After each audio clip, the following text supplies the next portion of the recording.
tú lo tienes que hacer bien cuando baje el sistema de salida y en ese momento poner en práctica lo que se ha automatizado durante 4 años, ¿no? O sea, que es el presente, es ahora. Wow.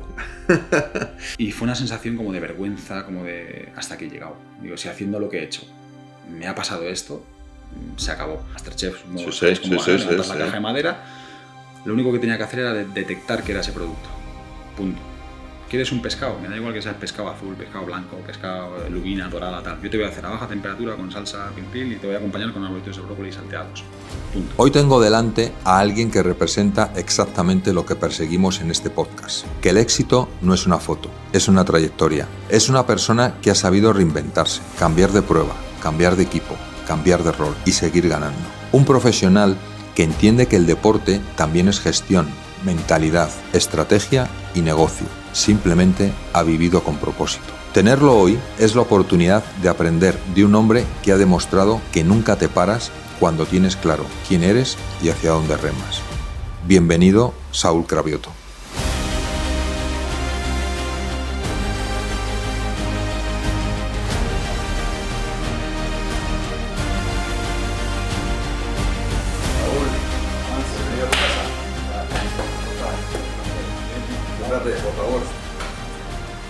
Para mí es un placer recibir hoy a Saúl Cravioto, un amigo, un deportista increíble que nos va a contar hoy un montón de cosas interesantes y que sinceramente es de una de estas personas que encarna los valores que nos gusta promover en el podcast. O sea, determinación, visión, sacrificio, éxito, por supuesto, y muchas más cosas. ¿Cómo estás? Pues muy bien, Tomás, encantado de estar aquí contigo, de charlar, Exacto. De tener una conversación y bueno, seguro que tú también tienes muchas cosas que contar y me gustaría mucho también saber cosas de ti, porque tú eres una persona también exitosa que seguro que tenemos cosas en común. Sí. Bueno, ¿cómo estás? ¿Cómo te encuentras en este momento? Pues bien.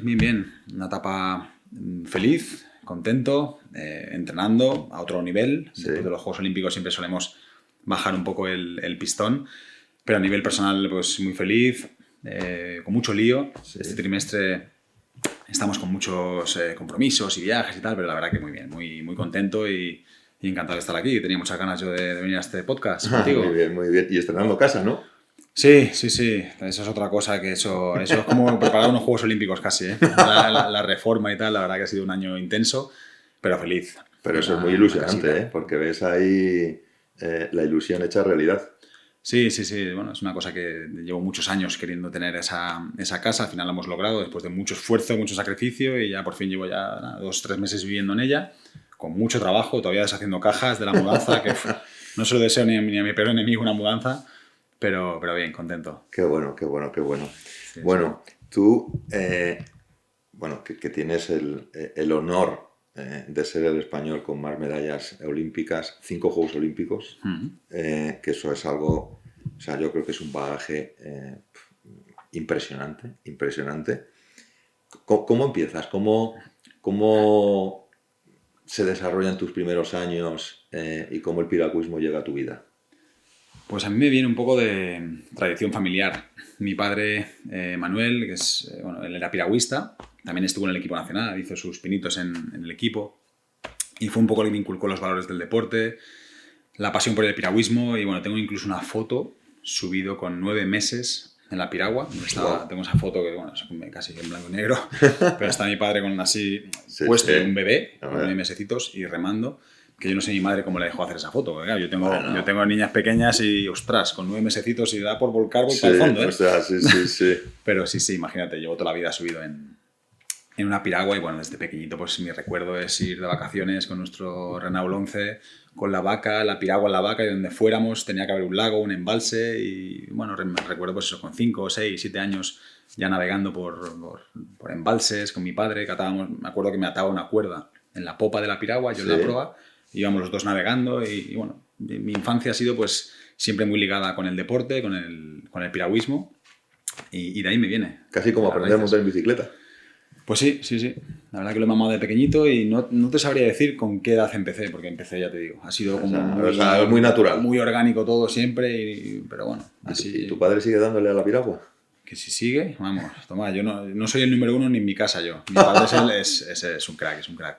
Tiene 69 años y este año fue al Mundial de Veteranos de su categoría y quedó campeón del mundo. Toma ya. Así que imagínate, el tío la verdad que sigue compitiendo, va a entrenar todos los días, está como un pincel cuadrado, con sus abdominales. Sí, rajado, o sea, tío, está rajado. Rajado, pero más que yo. Más que yo. Está, la verdad que está muy en forma, se alimenta bien. O sea, el tío la verdad que para mí es mi ejemplo. Lo tengo más cerca imposible. O sea, aquí se cumple el refrán este que dice que de casta le viene al galgo, ¿no? Así es. Vamos, yo lo he vivido toda la vida en casa y eso para mí es la verdad que un verdadero ejemplo. Y bueno, él no puede vivir sin piragua. A veces ha tenido que estar unos días sin palear y está como que se sube por las paredes. A mí me pasa algo parecido. Bueno, yo creo que a todos los que nos gusta el deporte, sí. El hecho de estar 2-3 días por la circunstancia que sea, por viajes, por esto, sin poder entrenar, te produce ese efecto mono que dices, es que me falta algo, necesito sudar y necesito de alguna manera, yo creo que aparte de la propia actividad física, ese momento que es para ti, en el que te evades y que estás contigo mismo ahí haciendo lo que te gusta. Es lo que te da paz y bueno, yo cuando voy de viajes también, estoy 4 o 5 días que tengo que estar en algún evento, Barcelona, Madrid o lo que sea, zapatillas y ropa de entrenar y voy al hotel, hago lo que pueda, a correr, porque vamos, 4 o 5 días yo estoy insoportable, no puedo parar. Sí. A mí me pasa un poco igual y yo también en la maleta siempre llevo las zapatillas.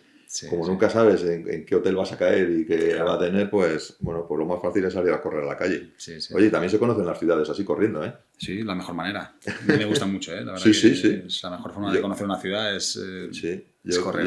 Yo te cuento la anécdota que un día estaba yo no creo que era Birmingham, y salí a correr y sin darme cuenta estuve corriendo todo el rato alrededor de la fábrica de Mini.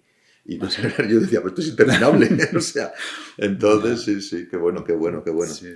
Entonces, claro, este desarrollo tan natural, tan no sé cómo decirte, familiar, orgánico, que se produce, pero claro, en algún momento, como dice la canción de Julio Iglesias, de niña a mujer, pero en algún momento, cuando eras adolescente o no sé a qué edad, se te pudo hacer ese clic en el que dices, ostras, esto va a ser algo más que una afición y va a ser un estilo de vida, un modo de vida, una profesión.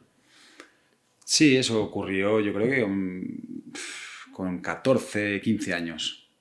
Ahí es donde la cabeza me dijo, espérate, que esto... Ya empecé un poco a soñar en ir al equipo nacional. Ahí fue una competición a nivel nacional, que quedé campeón de España, en categoría cadete, y me llegó la carta de la Federación Española, que me querían seleccionar para ir a la Blume, a la residencia de deportistas aquí en Madrid. Sí. Y bueno, pues una decisión temprana, siendo preadolescente, inmaduro, ha hecho que mi vida haya ido hacia donde ha ido, ¿no? Estuve a punto de no ir. Ya. Yo, pues, de aquella tenía a mi novia en mi tierra, en mi familia, estaba estudiando, Y bueno, al final tomé la decisión de acceder a ir al equipo nacional y esa decisión ha hecho que hoy estemos aquí hablando de deporte, de medallas olímpicas. Fíjate. Y para que veas tú que a veces la vida son decisiones, no sé cuántas hay a lo largo de tu vida, muy importantes. Pero que marcan el camino. 5, 10 decisiones que son las que hacen que tu vida vaya hacia un sitio o hacia otro. Y en ese momento de ese cruce de caminos con tu casa, tu familia, tu novia, tus amigos, tu entorno, tu ecosistema, el hecho de cambiarte de ciudad, el hecho de hacer lo que la mayoría no hace, ¿qué fue lo más difícil para ti? Yo no lo recuerdo como una etapa muy difícil para mí. Lo fue más casi para mi madre. Era el peque de casa, tenía 15 añitos cuando me fui. Sí, claro. El pequeño de 2 hermanas, tuvo que ser bastante duro. Yo ahora que soy padre lo valoro bastante y fue difícil. Me acuerdo que me llevaron en coche allá a Madrid y me soltaron ahí en la Blume y me dijo mi madre que desde Madrid hasta Lérida, que es donde viven ellos, estuvo llorando todo el viaje. Todo el viaje llorando, emocionada, diciendo, ostras, bueno, es que muchas veces... Aquí el peque de casa, ¿sabes? No. Y es que, claro, y esto que cuentas, o sea, obviamente tiene todo el sentido porque muchas veces solo vemos al deportista y lo que vosotros habéis experimentado, pero obviamente vuestro círculo, o sea, también lo sufre y lo disfruta. Y obviamente pues me puedo imaginar a tu madre, claro que sí, porque con 15 años dejar Sí. a su hijo, obviamente en un sitio que te van a cuidar y tal, pero que no deja de ser, Sí, es una edad un poco temprana y claro, es que mi hija mayor tiene 10 años. No me imagino yo en 4 o 5 años que se que me se vaya de vaya. casa. Y dices, ostras, lo veo como algo... Pero sí, sí, tuvo que ser una etapa complicada. Para mí también tuvo su momento difícil, ¿eh? Al final dejas atrás todo, tus amistades, tu familia. Pero para mí era como el momento ilusionante, ¿no? El ir Claro, al equipo nacional y lo que dices tú del click ese, ¿no? De decir, ostras, voy al equipo nacional, tengo la posibilidad de representar a mi país. Yo veía a los olímpicos, ¿no? Los veía como mi espejo. Yo veía a los de la generación de aquella, ¿no? De los Juegos Olímpicos de Sydney, de aquella, sí, del año 2000. Los veía como dioses, como, ostras, es que para mí mi sueño siempre ha sido ir a unos Juegos Olímpicos, ¿no? Y el hecho de poder estar en el equipo nacional ya estaba empezando a despertar una llama en mí. O sea, que yo creo que con 15 fue cuando el clic. Saúl Cravioto ya empezó Qué a tener bien, esa competitividad. qué bueno, qué bueno, qué bueno. Bueno, eso que dices de que veías a los olímpicos Sí, como, no sé, como ídolos, como Ujú. referentes, a ver, Sí, yo creo que eso indudablemente nos pasa a muchos, o sea, en el sentido de que os vemos como, o sea, como personas especiales, porque obviamente lo sois, por lo que demostráis y por lo que con vuestro ejemplo transmitís, pero, y esto lo podemos, digamos, extrapolar a cualquier ámbito de la vida, un empresario, un sí, actor, etcétera, etcétera, pero al final no dejan de ser personas normales, ya. con problemas Sí, normales, sí, claro, claro. que cada uno a su nivel y en las circunstancias que se desenvuelva, pero no dejan de ser personas con sus inquietudes. La verdad es que yo esto lo he aprendido a lo largo de los años teniendo relación con muchos de vosotros Ujú. y viendo que al final hay una persona normal Claro. que sufre y padece como cualquier hijo de vecino. O sea, que en ese sentido, tal, pues bueno, me puedo imaginar a tus padres, ¿eh? Y bueno, y lo orgulloso que tienen que estar ahora.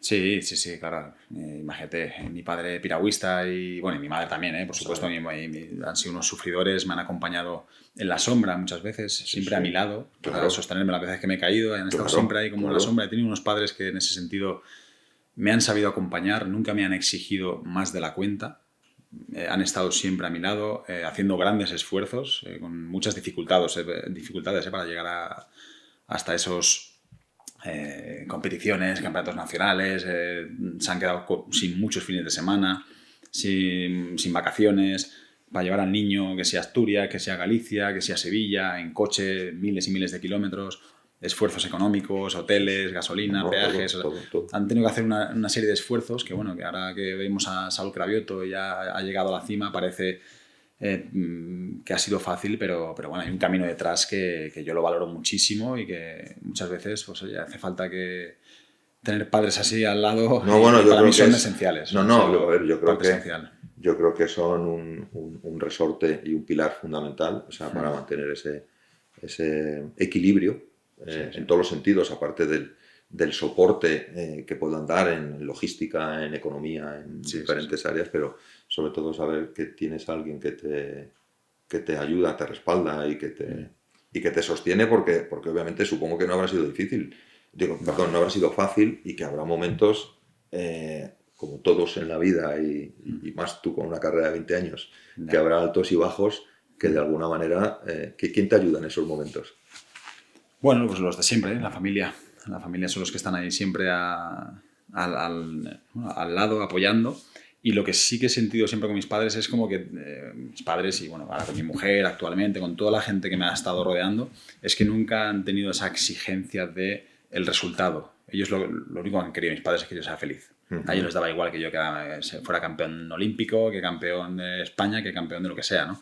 Ellos lo que querían es que yo fuera feliz, que tuviera una carrera que me sintiera yo satisfecho y en definitiva es lo que debe buscar un padre, ¿no? Claro. Que un hijo disfrute, que haga deporte, que se empape de valores, que haga su camino y su vida, pero siendo feliz, ¿no? No yendo a por el resultado o a que intente lograr algo que ellos no han sido capaces de lograr, ¿no? Sí, Que muchas veces se ven ejemplos así, ¿no? Del típico padre que él no lo ha logrado y quiere que su hijo sea una joya, que dices tú, ostras, deja sí, al sí, crío que sí, sí. disfrute, ¿no? Que haga su camino y en ese sentido yo he tenido una suerte inmensa y eso pues, yo creo que ha sido parte de mi éxito también. Claro, es que tú fíjate que esta frase que dices, ser feliz, que es una frase muy, no sé, muy sencilla, muy... Sí, pero a la vez pero tiene una trascendencia muy, muy importante y un calado muy importante, porque obviamente yo creo que todo el mundo que hace lo que le gusta al final lo hace en un modo mucho más natural, mucho más... Luego está el refrán que dice que sarna con gusto no pica, que obviamente de alguna manera también ejemplifica, digamos, esos sacrificios extra que todo el mundo hace por aquello que le apasiona y que de alguna manera le motiva, ¿sabes? Qué bueno. Claro, después de 20 años de trayectoria, ¿cuál fue tu primer momento, no sé si decir nacional o internacional importante, tu primer evento importante? Importante fue mi primer viaje, casi el primer vuelo que yo cogí fue para ir a Brasil. Wow, o sea, que al lado. Me estrené bastante bien, además campeonato junior en Curitiba y conseguimos medalla además, quedamos subcampeones del mundo en categoría junior, era junior de primer año además y bueno, ahí ya sí que ya fue un poco el decir, espérate, que es que esto, bueno, ya me empezó a entrar ese gusanillo que una vez ganas una medalla ya pruebas eso y ya es como que engancha. A mí la competición es adictiva. Yo soy competidor, aunque algún día deje de ir a Juegos Olímpicos, que eso va a suceder, yo siempre voy a ser competitivo y competidor. Y eso a mí es lo que me gusta y bueno, siempre... Claro, y después de estos 20 años, ¿qué ha cambiado en el Saúl de los 20, los 30, los 40? O sea, en 20 años... Todas esas experiencias, cómo te han enriquecido y cómo han cambiado, pues a lo mejor tus prioridades o tu forma de entender el éxito, o tu forma de disfrutar o de ser feliz. Bueno, es que en 20 años imagínate lo que ha podido cambiar, ¿no? Al final es una evolución, son muchas décadas, muchas experiencias, muchos altibajos, éxitos, fracasos, al final es todo un aprendizaje. Incluso lo que dices tú, ¿no? La forma de entender el éxito, ¿no? Lo que para mí era éxito cuando tenía 20 años, no lo era cuando tenía 30 y ahora que tengo 41, lo que era 30, o sea, lo que era a los 30 no lo es ahora, ¿no? O sea, a lo mejor con 20 para mí mi éxito pues era un reconocimiento social, el llegar a algo, el conseguir ser alguien. Con 30 pues hasta ganar dinero, la acumulación, eso para mí era el éxito en aquel momento. Ahora con 40 pues casi es tener una mejor relación con el tiempo, saber disfrutar más del presente, pasar más tiempo de calidad con mis hijas. Para mí eso empieza ahora a ser más el éxito que, por ejemplo, la acumulación, ¿no? El tener 7 medallas en lugar de 6. O sea, llega un momento en el que el éxito para mí ahora pues, tiene otro significado y normalmente tendemos a plantear propósitos ascendentes, ¿no? Cuando tienes 3 medallas quieres 4, cuando tienes 4 quieres 5, o sea, siempre cuando eres esto quieres lo otro, pero siempre hacia esta dirección, ¿no? Y yo ahora estoy en una fase en que para mí el propósito casi es bajar un pelín, ¿no? O sea, a veces es bueno parar y bueno, pues yo estoy en el propósito ese, de intentar pasar un poco más de tiempo de calidad con mis hijas y tener más espacios verdes en el calendario, ¿no? Que últimamente tengo muchos eventos, compromisos, tal, que dices tú, espérate, ¿no? Estoy un poco entrando en esa fase y seguro que cuando tenga 50 a lo mejor lo veo diferente, ¿eh? Pero yo estoy en esa fase. Te doy un tip, si usas el Outlook de Microsoft tienes una función que es en modo concentración, que automáticamente te mete en la agenda esos espacios para que tengas más espacios verdes. Yo lo aprendí hace 4 años y obviamente en todos los días laborales Outlook me va reservando 2 horas. Y son 2 horas que luego cada uno emplea, las gestiona como quiera. En mi caso las paso por encima porque no son 2 horas que estés mirando al sol. O sea, son 2 horas que en teoría, o sea, pues obviamente en el equipo nadie me puede meter en una reunión porque ellos no saben que son. No saben si estoy contigo o estoy en modo concentración y de alguna manera. Pero es una herramienta que funciona mucho. Pues mira, de esto se trata esta charla. Mira, me has atajado unos 5 o 10 años. O sea que esta me la apunto. Eso, claro. Y luego otra que me gusta mucho del Outlook es que puse una funcionalidad que a partir de las 7 de la tarde te desaparecen todos los avisos. Sabes que cuando tienes... Esa ya la tengo yo. Cuando tienes 20 emails por contestar, o sea, a mí me estresaba eso. Decir, pues ahora a las 7 desaparecen. Yo sé que están, pero no es evidente. Entonces eso ayuda a gestionar de alguna manera el es un poco estrés. acotar un Sí. poco tu tiempo y bueno...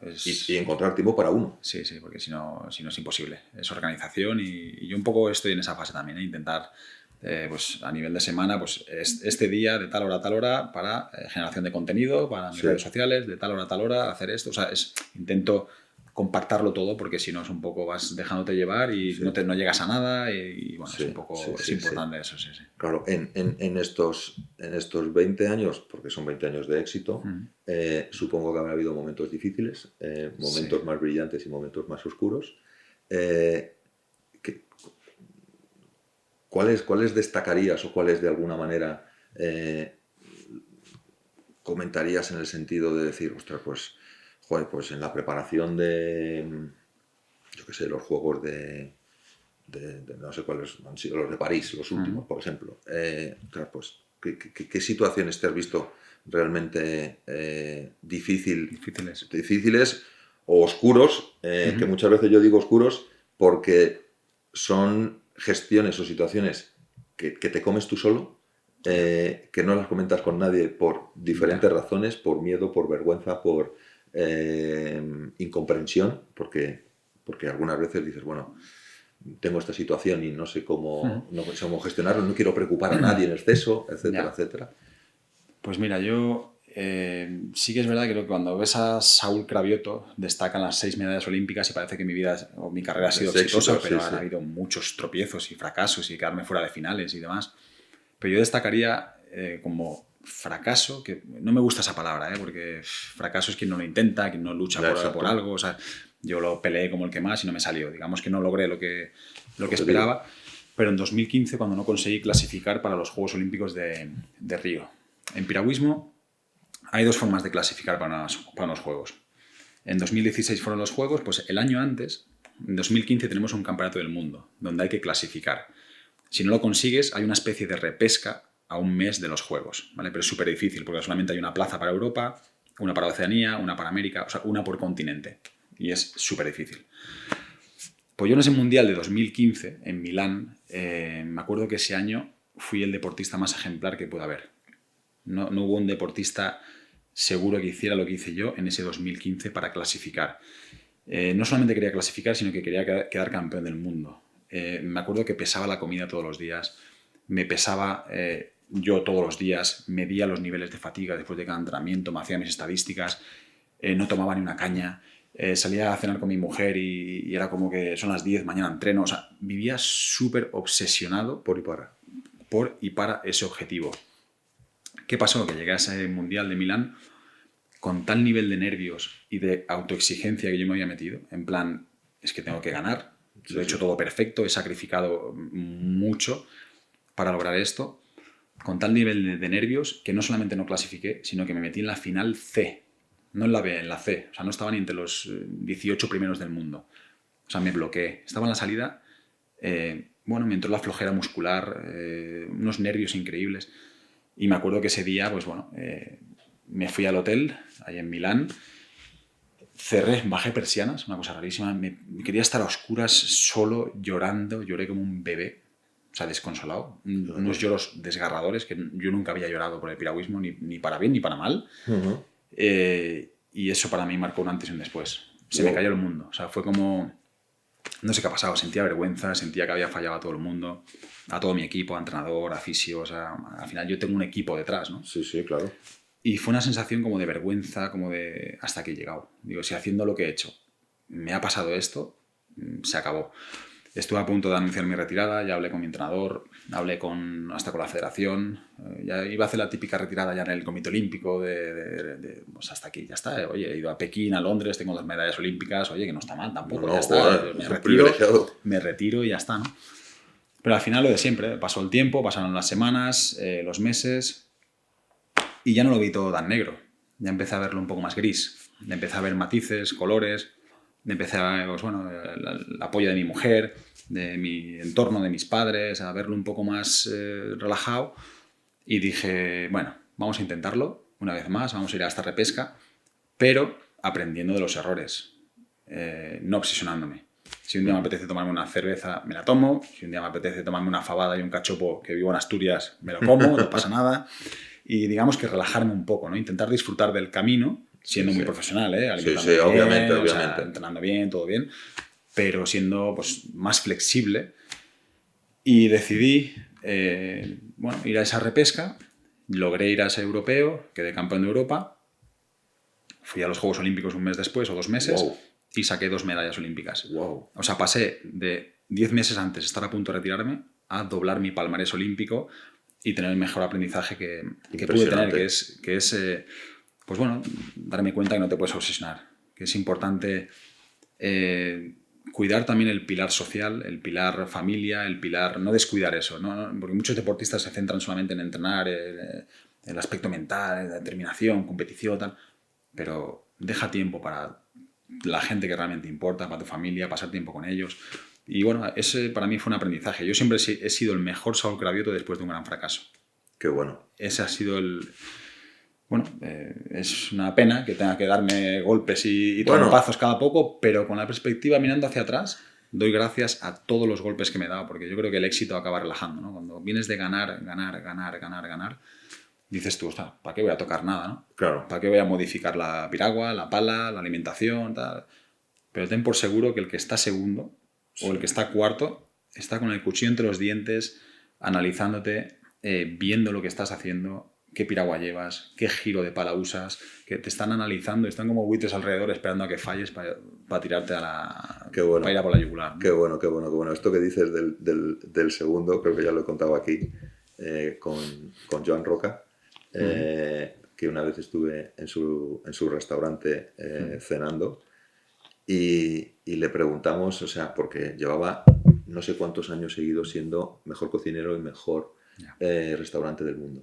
Sí. Y claro, cuando tú eres el mejor durante tanto tiempo, o sea, pues un poco lo que dices, o sea, y esta pregunta no se la hice yo, le hice un amigo, le dice, o sea, ¿qué hace que sigas teniendo esa mentalidad para conseguir o mantener ese estatus que tienes?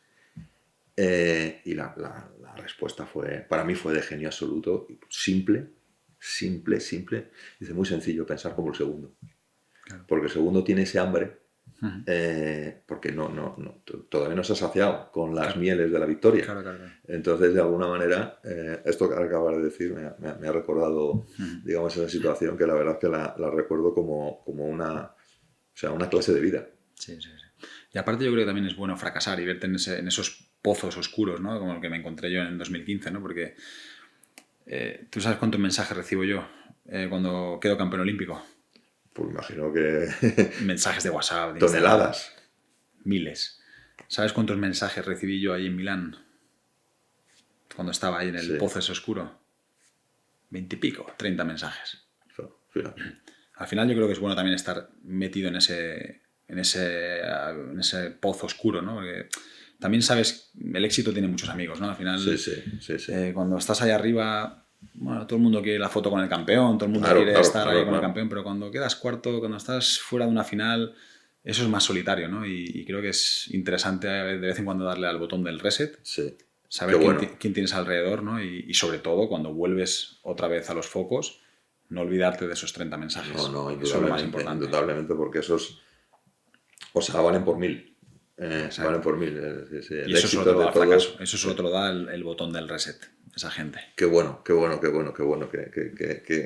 Cuánta verdad hay en eso, porque sí que está claro que el éxito es de todos y el fracaso se lo come uno. Sí. ¿Sabes? O sea, que bueno.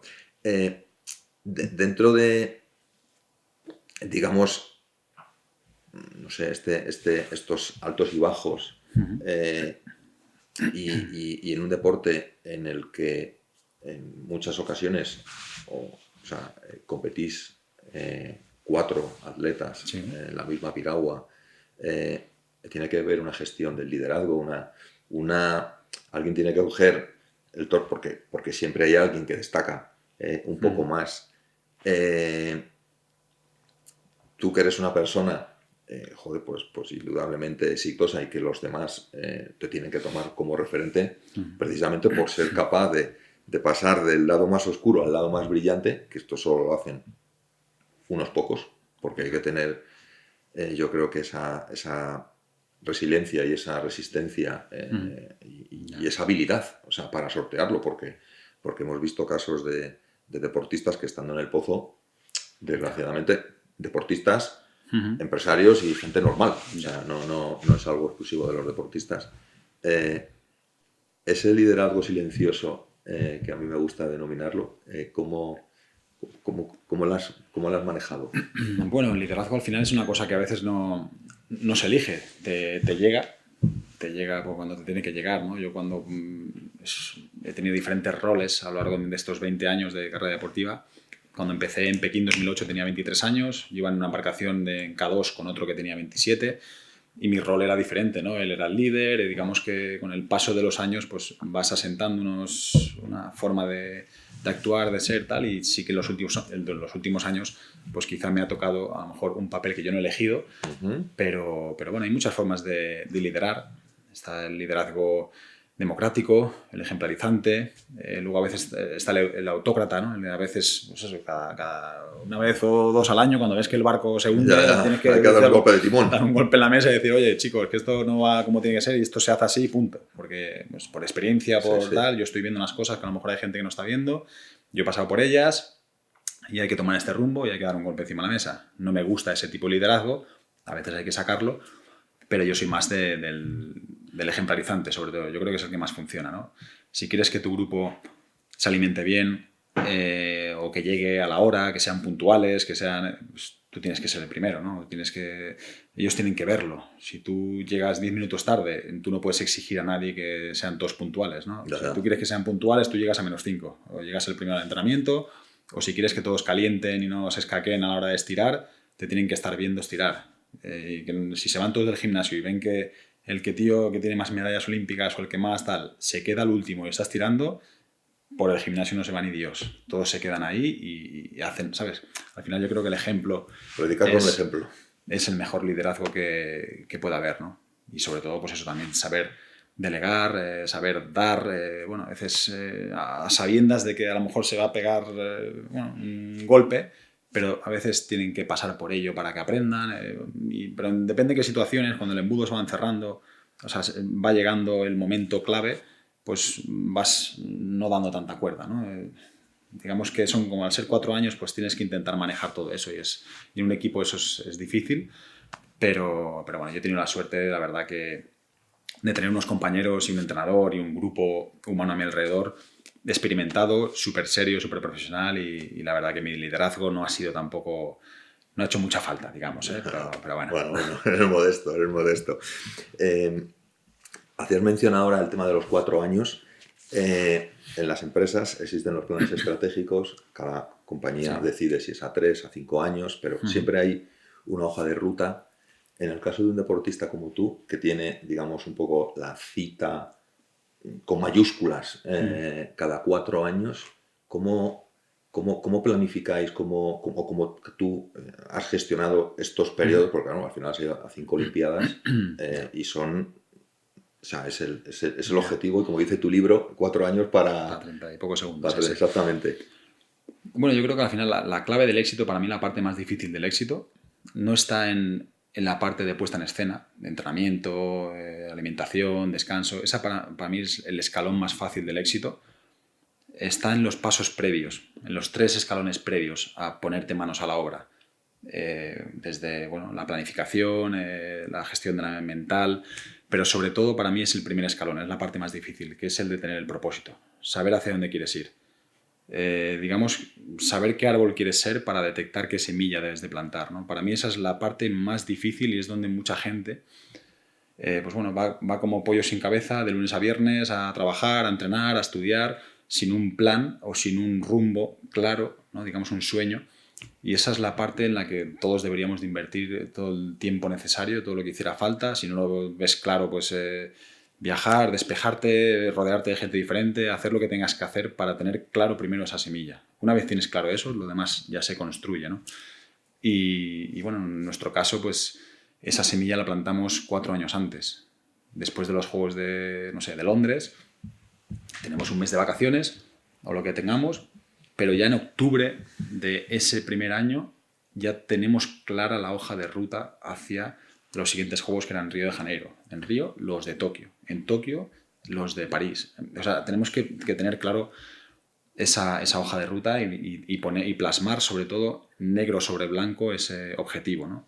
En mi caso, como deportista, es una final olímpica, teniendo claro ya la fecha, el 10 de agosto de 2024 a las 10 de la mañana. Yo eso lo sé 4 años antes. Sé hasta la hora y el minuto donde con tanta antelación. Bueno, la hora no, pero sí, los juegos son en agosto, pues, pero conforme se va acercando plasmamos hasta las finales y tal, y lo sabemos con muchos meses de antelación. Y bueno, para mí es eso. Para un empresario puede ser pues a final de año X ventas, para un estudiante puede ser pues aprobar una oposición de bombero. Todos tenemos nuestras inquietudes y nuestro punto B, ¿no? Tenemos el punto A, que es donde nos encontramos, y todos tenemos nuestro punto B, y tenemos que tener claro y plasmar negro sobre blanco ese punto B, ¿no? Y para nosotros es importantísimo crear esta estrategia, que en eso tiene mucho que ver el entrenador, es el que se rompe la cabeza, el que hace las planificaciones, los mesociclos, las cargas y descargas para llegar bien y hacer la puesta a punto en esta Copa del Mundo, que es donde nos interesa ver cómo estamos, y en el Campeonato del Mundo y en los Juegos Olímpicos. A veces llegamos a competiciones en las que no estamos en un buen estado de forma y nos da un poco igual, porque lo importante es llegar bien aquí, no aquí. O sea, todo esto está planificado y pensado con periodos de trabajo aeróbico, anaeróbico, de un tipo de fuerza hipertrofia, fuerza máxima, fuerza explosiva. Todo esto está plasmado en una hoja de Excel un año, y ese Excel lo tenemos por 4. Wow. O sea, que está todo más que planificado, y yo sé que los primeros años son más trabajos aeróbicos para soportar las cargas de entrenamiento a final de año, para hacer entrenamientos de tolerancia láctica. O sea, digamos que es un mundo que, de alto rendimiento. Sí, de alto rendimiento, pero que está todo pensado 4 años, 4 inviernos, 4 veranos, para llegar bien a esos 30 segundos del 10 de agosto a las 10 de la mañana de X año.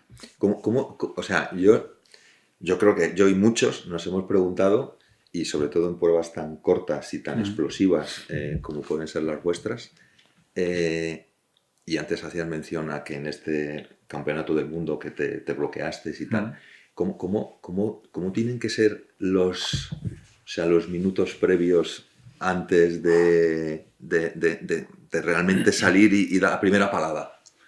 Bueno, pues esos minutos son los peores. Y es donde normalmente yo creo que la presión lo cambia todo.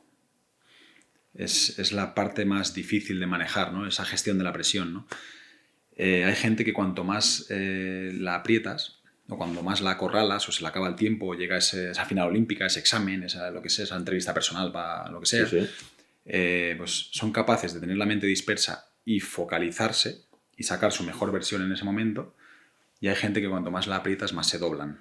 Ese manejo de la presión es difícil, y al final es una emoción variable, ¿eh? O sea, yo, por ejemplo, llevé peor la presión en París que en Tokio, que se supone que tenía 4 años más de experiencia, tenía una medalla olímpica más a mis espaldas, y en París lo llevé peor. Por ejemplo, no lo gestioné tan bien porque todo el mundo esperaba cosas de mí, ¿no? Al final me llegaban muchos titulares de prensa, en redes sociales, de Cravioto se va a convertir en el máximo medallista olímpico español, Cravioto va a superar a David Cal, Cravioto medalla segura, Cravioto. Era como, ostras, piedras en la mochila, que dices tú, hostia, yo me hacía pequeño. Cada vez que leía algo de eso digo, no me jodas, que una final olímpica, estamos hablando que son 500 metros, y que de aquí a allí vamos a entrar 9 piragüistas en una distancia así, más o menos. Va a ser fotofinish, sí, o sea, que puedes quedar primero, como tú entras por meta, miras para un lado a otro y no sabes ni cómo has quedado todavía, ¿no? Y todo un país, o bueno, mucha gente, da por hecho que yo iba a sacar medalla. No es una sensación de manejar esa presión, es complicada, ¿no? Y los momentos previos a una competición, bueno, es un poco agonizante, ¿no? No pasa el tiempo, es súper lento, es boca seca, sensación de nervios, es como que vas al matadero, ¿no? Que dices tú, ostras, ha llegado el momento, ¿no? Y bueno, ¿Te late el corazón más rápido? Sí, mucho más rápido. Esa mañana a mí, por ejemplo, me cuesta desayunar mucho, me cierra el estómago, fuerzo, sin hambre. Sin hambre es como que... Te tienes que meter energía. tengo que comer y no me apetece. O sea, y me tomaría un zumito y poco más, ¿no? Porque se te cierra el estómago. Bueno, la sensación de nervios que todo el mundo puede tener ante un examen o cualquier historia, ¿no? Pero la sensación es como que estás en una estación de tren y te pasa un tren bala a toda leche. Tienes que coger el tren en marcha, hacerlo perfecto y bajarte. Porque eso es una final olímpica. Ahí tienes que hacerlo bien en ese momento, con determinación. Y si fallas, sales mal, colocas mal la pala en salir, tú no puedes decir, para, repetimos. No. Final olímpica, ready, set, go, baja el cepo y lo haces bien. Y si no lo haces bien, hasta dentro de 4 años, amigo. Y si no, o sea, es muy probable que no vayas. Es muy difícil ir a unos... O sea, la sensación es muy complicada, ¿no? Y yo, por ejemplo, los minutos previos, antes de salir a una final olímpica, salimos como 20 y pico minutos antes, no, bueno, 22 minutos antes, para ser exactos, antes de competir. Vamos a la zona de salida, que está a unos 500 metros, y ahí nos estamos cruzando con los rivales, porque tenemos que calentar, ¿no? Para tener Claro. Te cruzan con los alemanes en el K4, ¿no? Con los franceses. Nos pegamos unas miradas ahí de asesinas. te vas a enterar ahora. Es una sensación complicada, ¿no? Ahí el árbitro, pues tenemos megafonías que nos van avisando, ¿no? Tenemos la grada, se escucha el barullo. Antes de una final olímpica, 15 minutos antes, 10 minutos antes, ves tú que te quedan 10 minutos para ir al matadero, ¿no? Que es como dices tú, que esto ha llegado ya, ¿eh? Y de repente el árbitro te dice 4 minutes to start, 3 minutes to start. Te van avisando minuto a minuto. Ahí el corazón, pum, pum, pum, pum. Es una sensación de cuidado que esto llega y lo tienes que hacer perfecto, ¿no? Y yo me digo mucho una frase, es una frase que yo me repito constantemente. Saúl, si no eres tú, ¿quién? Si no es ahora, ¿cuándo? Si no eres tú, ¿quién? Si no es ahora, ¿cuándo? Es una frase que yo me repito mucho mentalmente, que me pone nervioso, pero me ayuda a meterme en el presente. Yo creo que la clave es manejar bien ese momento, ¿no? Porque lo que pase 5 minutos antes de una final olímpica no vale para nada. Y lo que pase 1 minuto después de una final olímpica tampoco vale para nada. Tú lo tienes que hacer bien cuando baje el sistema de salida y en ese momento poner en práctica lo que has automatizado durante 4 años, ¿no? O sea que es el presente, es ahora. Wow. No sé vosotros, pero a mí se me está acelerando el corazón. O sea, tal y como lo cuentas, o sea, tiene que ser, o sea, presión máxima y adrenalina. Vamos. Uf. Sí, es mucha presión, mucha adrenalina, pero engancha, ¿eh? Sí, es una sensación... Claro. A ver, la hora antes no engancha. O esa mañana antes de competir no engancha. Yo en ese momento digo, ¿qué hago aquí? ¿Quién me manda a estar aquí? Ya está bien, Saúl, para allá, no quiero volver a pasar por esto. Es una agonía. Pero yo los 5, 3, 4 minutos antes de salir, ahí ya me empiezo ya a sentir en mi salsa y ya empiezo a tener esa autoconfianza de decir, wow, os vais a enterar. O sea, es una sensación de poder, es una sensación que engancha. Y ya cuando entras por meta y has sacado medalla, eso, es que es muy difícil. Imagínate cuántas veces me han preguntado, ¿qué se siente sacando una medalla? Sí. Es que no te sé dar una definición. Es muy difícil. Es una sensación entre alivio, de que todo ha merecido la pena, una sensación de un estallido que se comprime muy, no sé, mirar para el lado, para el otro, es satisfacción de que todo ha merecido la pena, sobre todo. Y eso lo estás diciendo tú, que tienes 6 medallas olímpicas. Pues no te vas a responder todavía. Imagínate que está en otra piragua a tu lado, ¿vale? Viéndote a ti. O sea, ¿sabes? Yo, en el mundo del fútbol se dice mucho, imagínate lo que tienen que sentir los rivales que juegan contra el Madrid. O sea, pues sí, bueno, tú eres el Madrid en este caso. Sí, bueno, pero antes de ser el Madrid fui... cadete. Claro, que me tocó también ver a alemanes y húngaros y gente que eran invencibles, ¿no? Que llevaban años y años sin perder y bueno, nosotros en Pekín, cuando quedamos campeones olímpicos, mi primera experiencia olímpica con 23 años, la pareja alemana llevaban 7 años sin perder. Wow. Europeo, mundial, Juegos Olímpicos, europeo, mundial, o sea, oro. Llegamos a Pekín y yo entré por meta. Perucho y yo, mi compañero, y yo levanté el brazo celebrando la plata. Digo, ¡buah, plata olímpica! Yo flipé. Yo con una plata olímpica, vamos, o sea, para mí era una locura, ¿no? Y de repente viene el marcador ESP1, GER 2. Digo, ¿qué dices? Digo, no puede ser campeón olímpico, porque llegamos muy juntos. Y digo, no puede ser. Digo, supongo que será fotofinish y luego eso cambiará. Y que no, que ganamos a los alemanes. Y eso fue una locura. Sí, Ostras, sí. me lo puedo imaginar. Sí, O sea, sí, pero bueno, yo también he pasado por los nervios de ver a Claro, los tope y tal, y yo ser, sí, pero bueno, no, eso al claro, final, claro, eso forma parte de la el evolución proceso. y el proceso, o sea, esas primeras veces. Y obviamente todos estos éxitos deportivos, o sea, tienen, digamos, un reflejo en tu vida profesional y en tu vida personal, y ahí es donde ya empiezas a, digamos, a ser más conocido y llegas a MasterChef. Sí, Llegas sí, a sí. MasterChef. ¿Qué tal fue esa experiencia? Pues bien, la verdad que fue una experiencia diferente, nueva, me llegó la oportunidad justo en el momento clave, que fue después de los Juegos Olímpicos de Río, Sí. en 2017, fueron en Sí, 2016 los Juegos, pues en 2017 fue cuando llegó la propuesta esta para ir a este programa.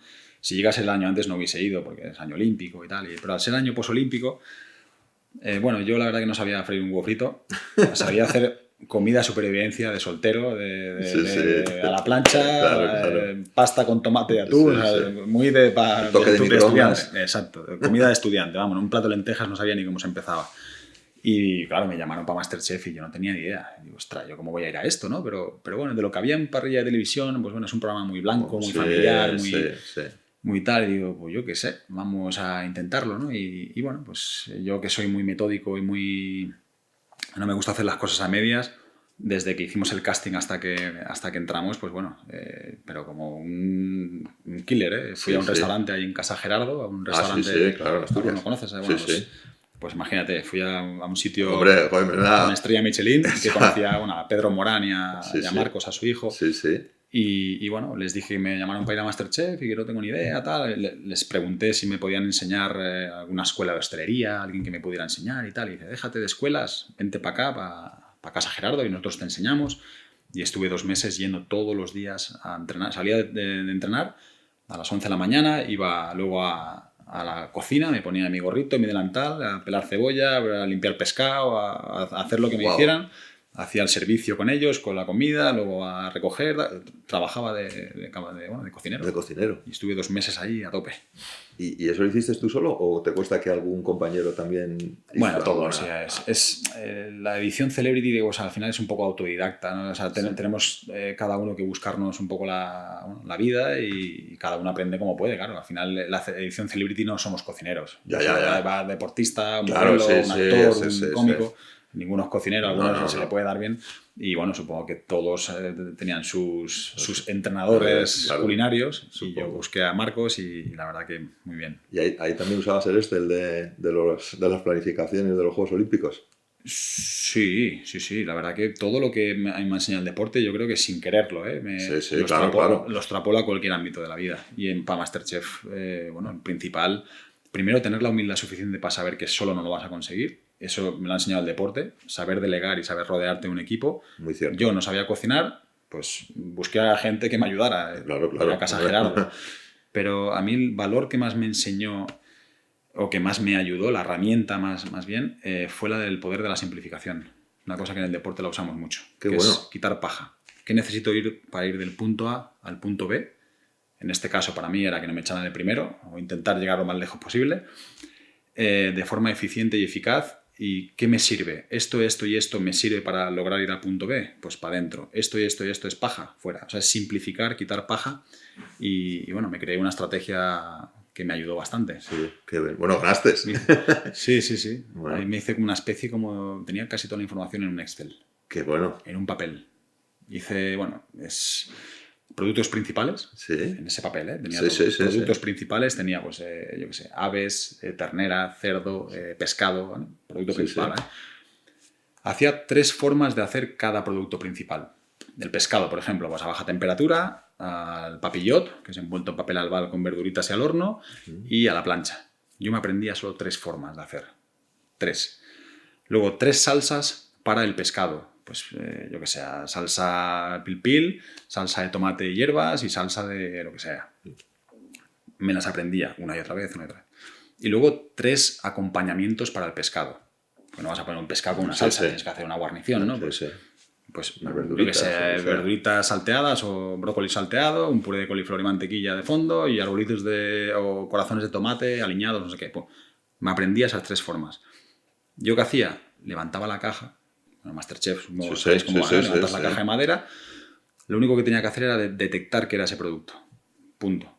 ¿Quieres un pescado? Me da igual que sea pescado azul, pescado blanco, pescado lubina, dorada, tal. Yo te voy a hacer a baja temperatura con salsa pil y te voy a acompañar con arbolitos de brócoli salteados. Punto. Ya está. Iba al súper, pam, y lo hacía. Y así nunca me quedaba en blanco. Que es un poco... Lo que sí, que algunos concursantes Es el miedo que a mí me daba. Digo, yo, ¿cómo voy a ir allí? Y si me pones ahí un cacho cordero y no sabes cocinar cordero, ¿qué haces? ¿Vas al súper y qué ingredientes coges? No sabría ni por dónde empezar, ¿no? Y si no creas una estrategia y simplificas un poco, pues eso, por ejemplo, eso me lo enseñó el deporte y lo aplico a otras facetas de la vida. Qué bueno. Ahí fue...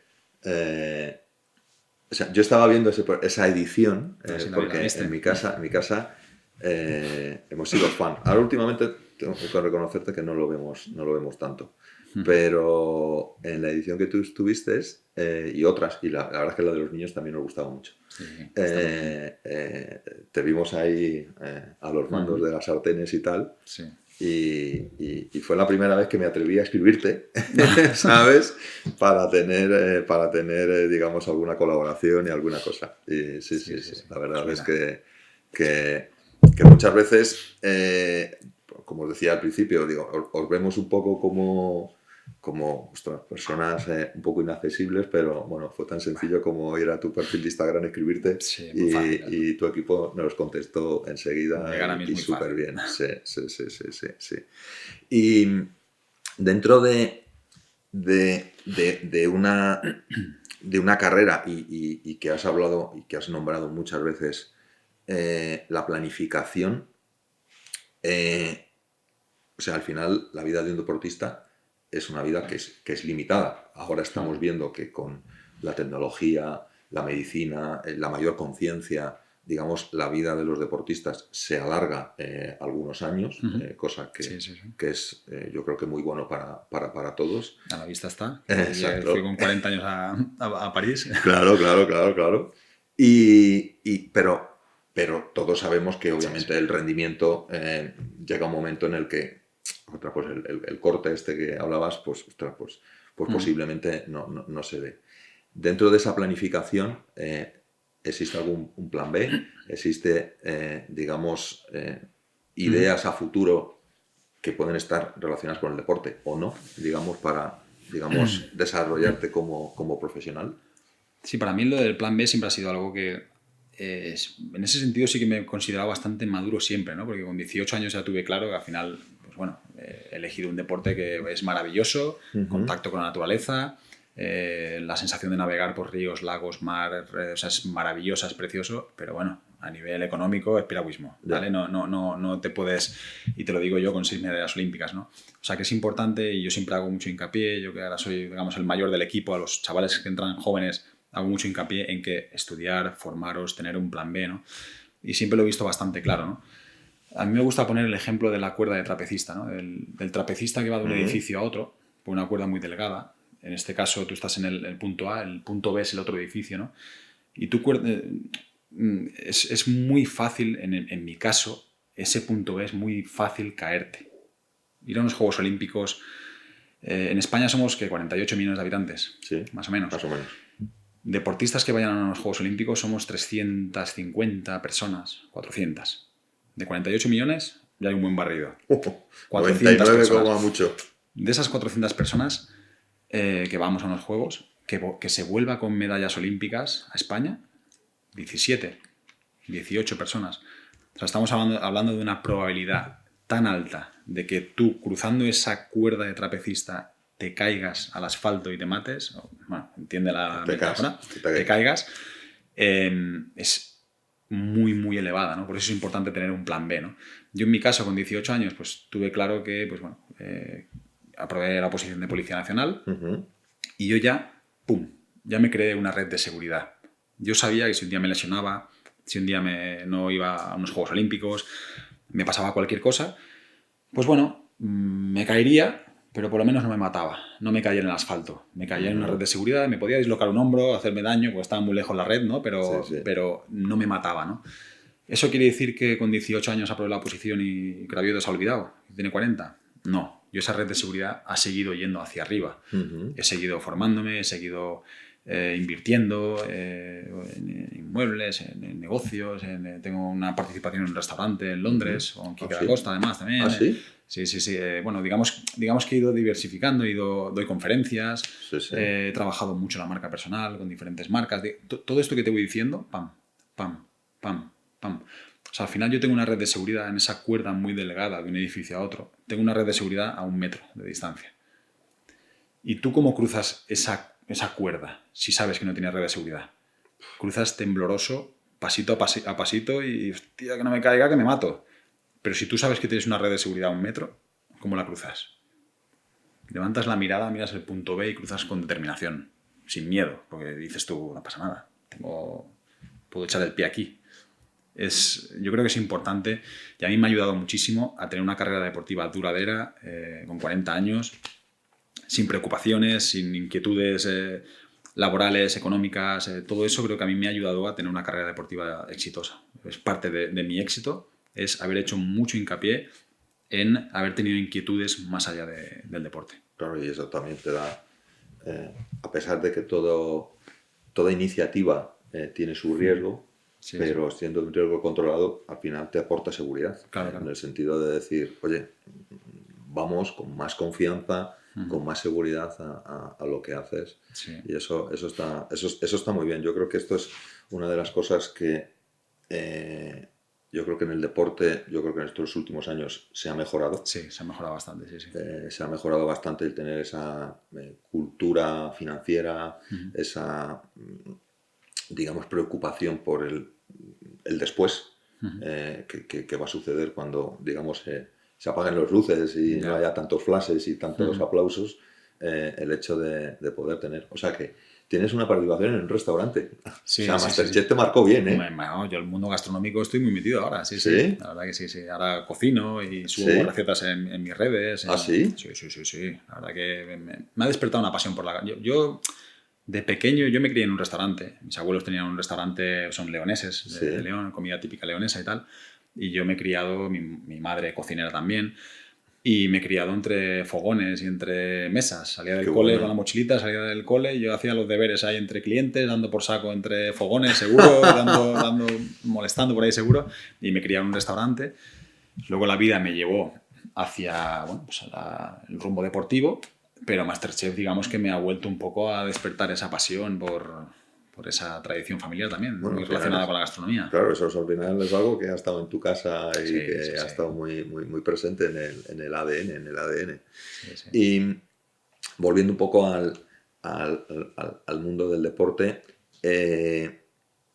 cuando tú decías, pues yo me veía a estos alemanes que vencisteis, a los húngaros, a todos estos, o sea, ¿qué diferencias encontrabas entre cómo se cultiva el deporte español o cómo te imaginas o sabes que lo hacían en otros países? Porque muchas veces pensamos, no sé si a veces de manera equivocada o correcta, que en otros sitios se hace mejor que aquí.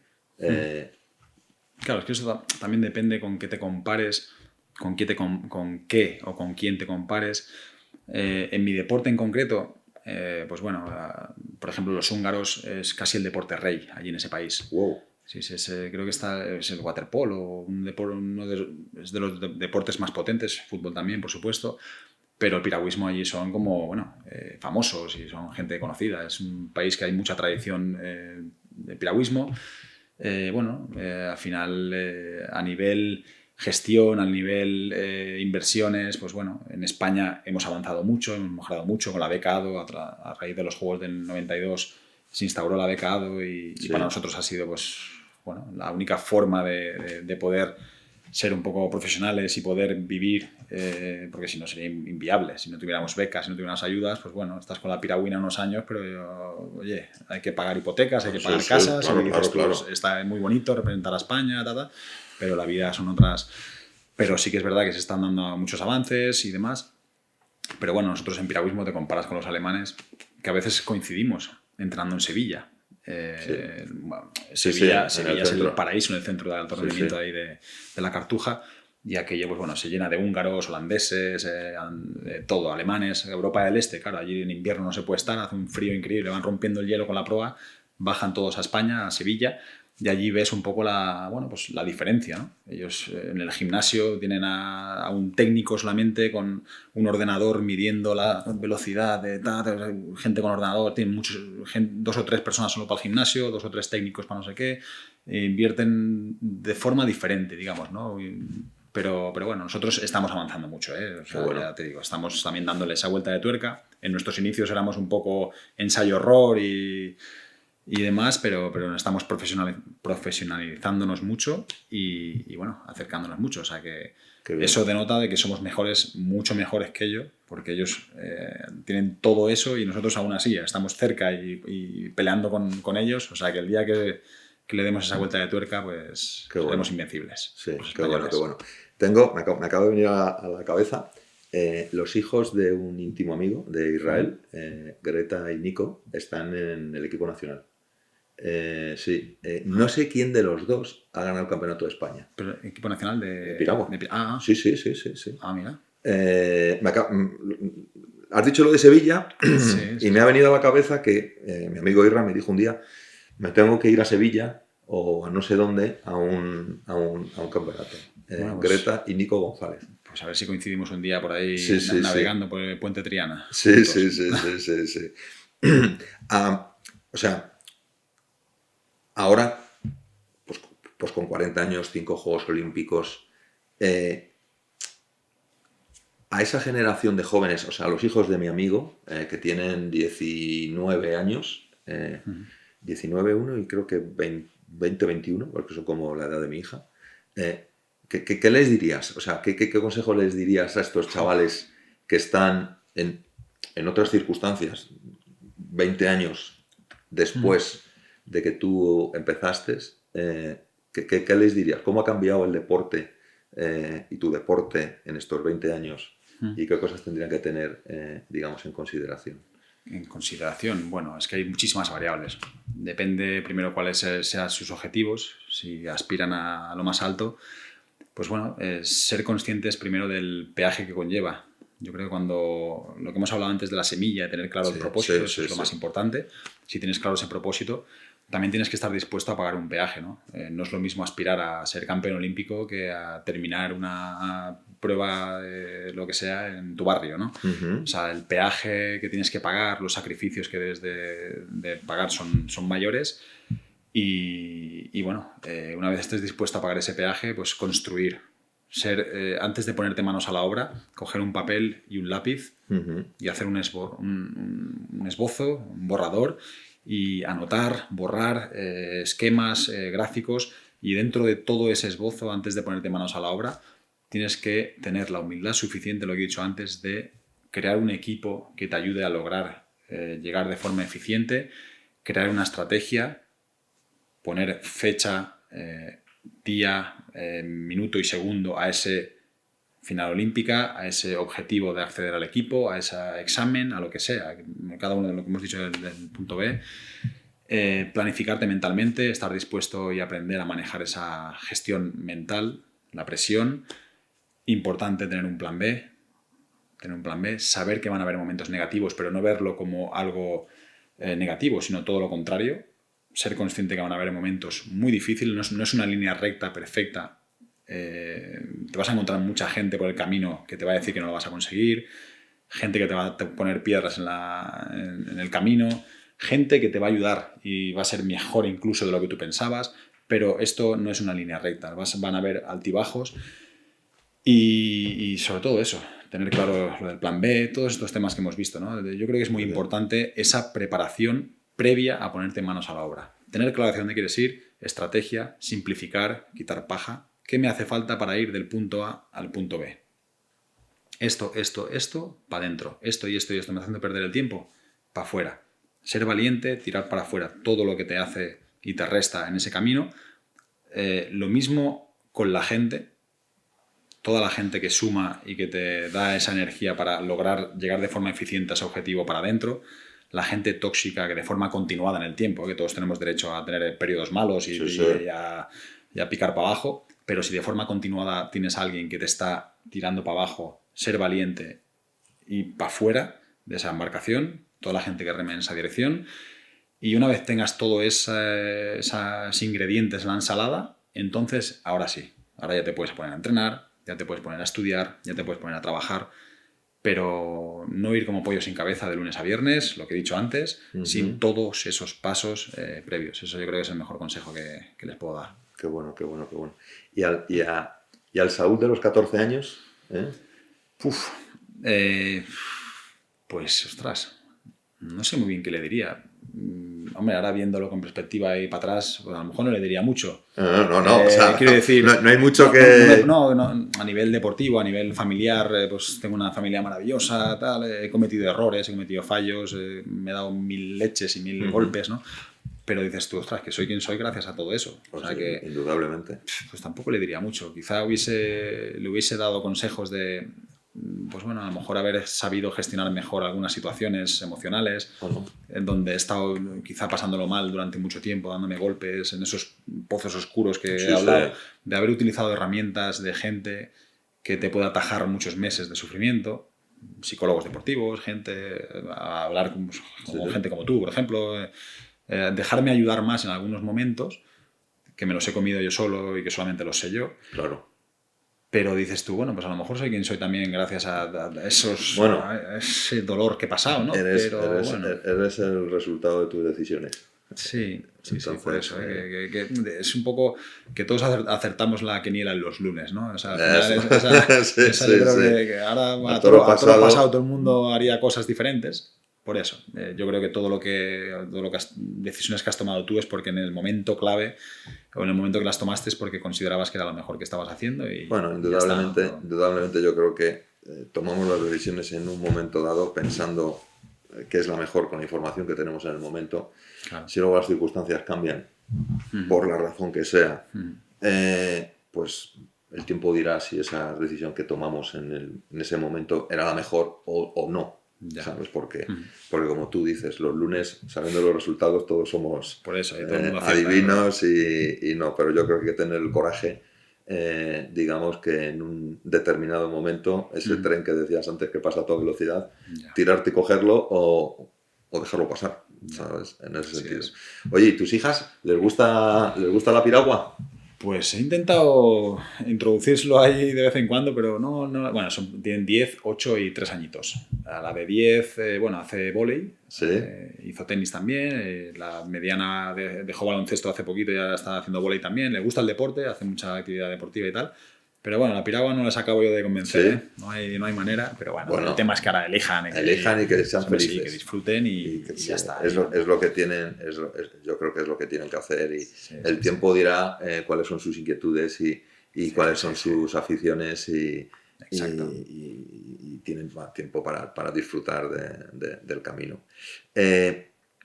Una persona como tú que encarna perfectamente, digamos, el título del podcast, que es Nunca te pares, porque bueno, o sea, no te pregunto por el futuro. ¿Los siguientes juegos?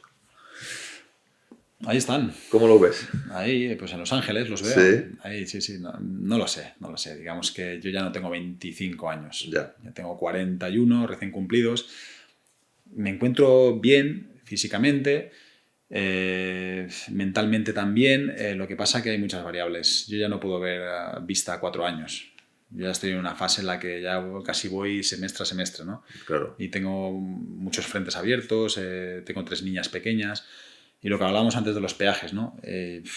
Ser deportista de élite es complicado. O sea, al final yo creo que también no puedo tampoco ser egoísta y pensar... tengo también que pensar en mis hijas y, bueno, yo, por ejemplo, el año de los Juegos Olímpicos no llevé a mis hijas al cole ni un día. Por horarios de entrenamiento, ¿no? Por trabajo que le pasará a mucha gente, tampoco. Pero, no sé, luego cuando llego a casa no dejo de ser deportista. Sigo siendo deportista y encima un deportista hecho polvo. Que llego después de 6 horas entrenando, haciendo entrenamientos a lo bestia, lo que me apetece es estar tirado en el sofá, descansando, recuperando.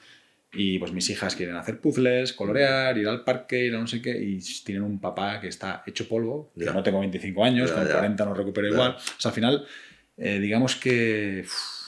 estoy en una etapa de reflexión que van más por ahí los tiros, más que si yo estuviera soltero y no tuviera hijos ni responsabilidad, te digo que Cravioto va a Los Ángeles, a Australia, Sí, y no sé si hay más juegos ya de... y a la final de la Champions. Voy a donde haga falta. Sí, pero hay tantas variables ahí que, bueno, yo creo que 5 Juegos Olímpicos están bien y ya veremos lo que hago más adelante. Muy bien, muy bien. Oye, me gusta siempre pediros de alguna manera, y joder, es que contigo, es que como representas también el título de Nunca te pares, ¿cómo completarías la frase? O sea, ¿qué te viene a la cabeza? O sea, ¿qué dejarías a la audiencia con esa idea de no pararse nunca, de mejorar, de evolucionar? Nunca pararse. Bueno, a veces parar es bueno para coger carrerilla, ¿vale? No siempre, o sea, porque bueno, hay situaciones en las que tenemos que aprender a escuchar al cuerpo y escuchar a la mente y siempre tendemos a ir hacia arriba, ascendente y más y más y más, ¿no? Pero creo que parar es una forma indirecta de morir. Tienes que ir hacia adelante. Es siempre con propósitos. Ya sean deportivos, personales, familiares, lo que sea, siempre tienes que tener un propósito porque eso es lo que te mantiene la llama viva, lo que te hace que te levantes todos los días con ilusión y tiene mucho que ver con la felicidad, ¿no? El propósito. Yo creo que es la clave.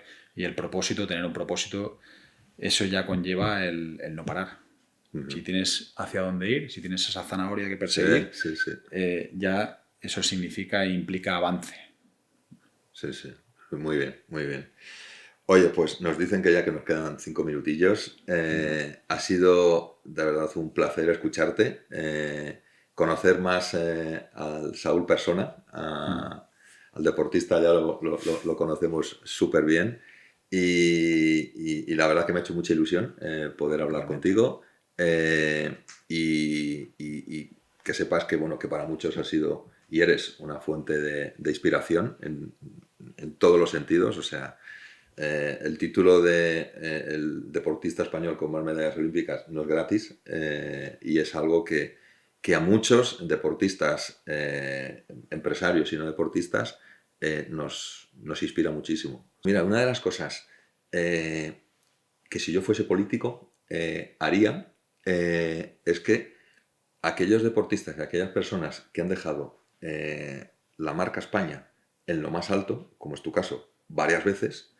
o sea, trataría de alguna manera, ahora que están en boca de todos los privilegios que tienen algunos, de decir, hombre, es que, o sea, no hay mejor ejemplo, o sea, de todo lo que queremos y todo lo que necesitamos como país, que los valores de un deportista, y si encima es un deportista de éxito que, digamos, con deportividad, con legalidad, digamos, ha llegado a lo más alto, pues que tuviesen, digamos, ese reconocimiento, y me refiero más a la parte económica que a un simple reconocimiento, que está muy bien y que a todo el mundo le gusta, y que tuvieseis un puesto, digamos, dentro de la administración, porque vuestra experiencia para construir un país más feliz sería muy valioso, ¿sabes? Bueno, pues muchas gracias por las palabras. Viniendo de ti, valen doble. No. También eres un ejemplo para muchas cosas. Oye, pues Saúl, muchísimas gracias. Espero que los éxitos sigan, que nos sigamos viendo y que ojalá, digamos, yo creo que hasta donde tú quieras y hasta donde te sientas cómodo, estires esa carrera deportiva que tan exitosa ha sido y que tan feliz nos ha hecho a muchos. Muchas gracias, Tomás. Un placer. Gracias.